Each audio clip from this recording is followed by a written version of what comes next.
Why do dating apps suck in 2025? Now, a lot of people claim that they don't like dating apps, but in Nigeria alone, you have over 300,000 people registered on dating apps. However, in the last year or so, we've seen reductions in both Bumble subscribers and Tinder subscribers. We have less and less people willing to spend money on dating apps.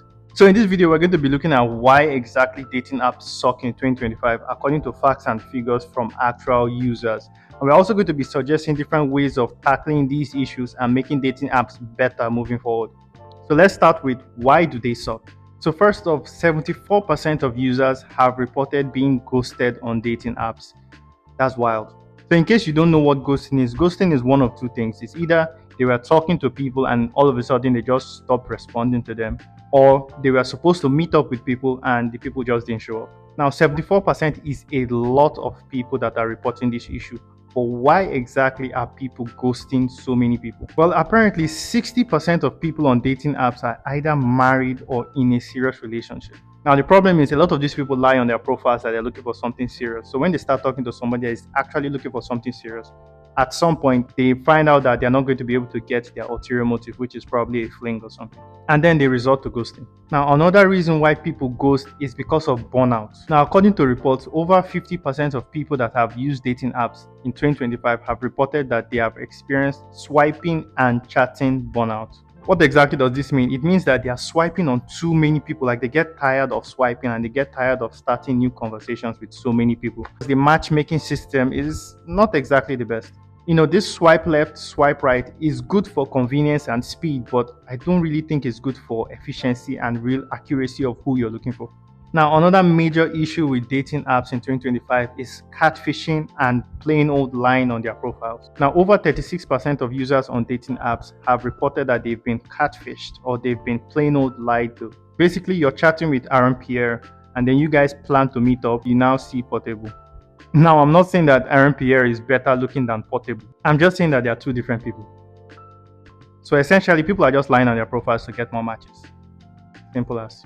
And also, another major problem with dating apps today is that over 60% of women on dating apps between the ages of, I think, 18 to 40 years old have reported being sent unwanted, explicit pictures from their so-called matches. Some dating apps still allow people to text them even after they block them or something. I think they don't have proper blocking mechanisms or unmatching mechanisms. I think Bumble has a pretty good one, but I'm not really sure about the rest of it. And really, these are the reasons that make people get fed up with dating apps very quickly. Now, it's also been reported that over 65% of people cancel their dating app subscriptions after just 30 days.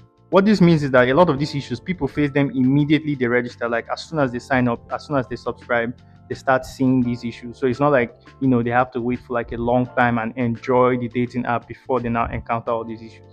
So now there are so many issues. Is there any hope for dating apps moving forward? I think there can be, but also I think some things need to be done to tackle these issues.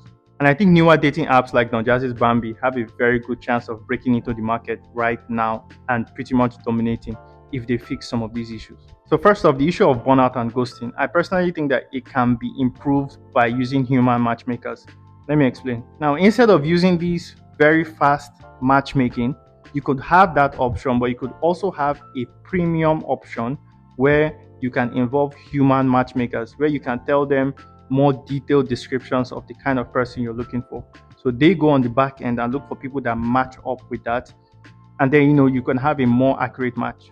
And then you could give these humans more detailed information about the kind of person you're looking for. I don't know, height, occupation, culture, religion, complexion, anything you want. And then they go on the back end to find people that suit your requirements, sort of like manually.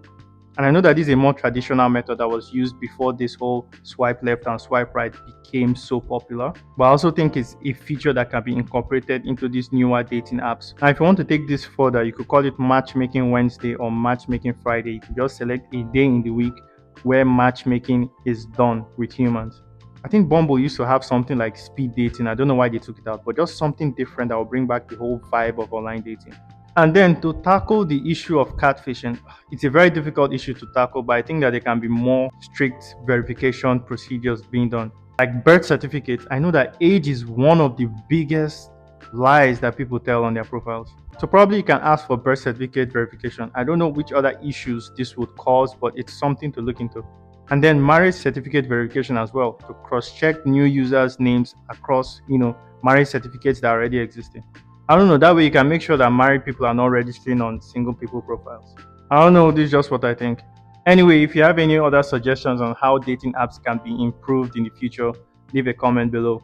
And also, if you have any good, bad, weird, embarrassing, or just downright strange dating app experiences, also leave it in the comments. And I'll see you guys in the next one.